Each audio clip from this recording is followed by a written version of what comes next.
என்னுடைய ஐயாவன், என்னுடைய தாத்தன், நான் அவனுக்கு பேரன்.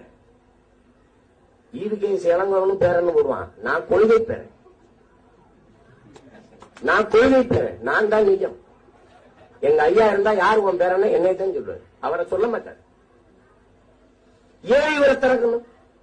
எங்க அப்பத்தால் அவர் வச்சிருந்தாரு, நானும் அவருக்கு பேரன் தான். எனக்கு பைசல் பண்ணிட்டு அதுக்கப்புறம் நீர் மாலை எடு, மோர் மாலை எடு, பணத்தை தூக்கு, என்ன வேணாலும் பண்ணு. டேய் சொல்றா, நீ பழைய பகை மனசுல வச்சுதான் இப்ப பிரச்சனை பண்ணிக்கிட்டு இருக்க.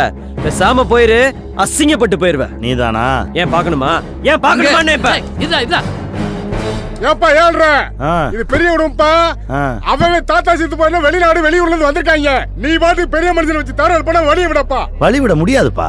ஏப்பா நீ தான் பேரன், எங்களுக்கு எப்படிப்பா தெரியும்? அதுக்காக செத்து போன அப்பத்தாலையா கூட்டு வர முடியும்? இருந்த ஒரே ஆதாரம் அவர் தான். வேணா எழுப்பி கேளுங்கடா.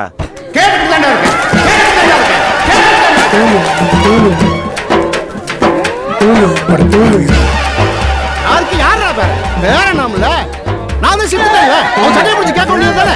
நீங்களா கேட்கலாம்ல? அதானே நீங்களா ஒருத்தரா கேட்டுக்கலாம்ல? அதானே வேடிக்கை பாத்து முதல்ல நாடி கட்ட கலடு தாத்தா. டேய் பாட்டி பாசிங்ல போதுடா. வந்துச்சுடா. வாங்கடாங்க. புடிச்சுக்க. என்ன அயோக்கியத்தானா? எங்கேயோ பிறந்து எங்கேயோ வளர்ந்து ஏமாத்தி படைக்கிற திருட்டு பையனி எனக்கு பேரனா?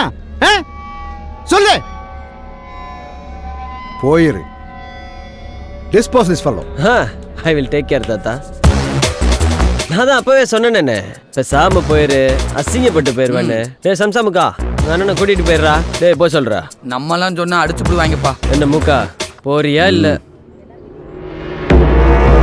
மூக்கா காசிக்கா வேண்டிய அப்பத்தாவே போடா. இந்த புல பொழைக்கிறதுக்கு எங்கிட்ட பிச்சை எடுக்க வேண்டியன்றா. பாக்குறத பாரு, பொம்பளைய சாடிய கரைச்சு ஒருத்தவங்க தோஞ்சு போடாக்கிட்டு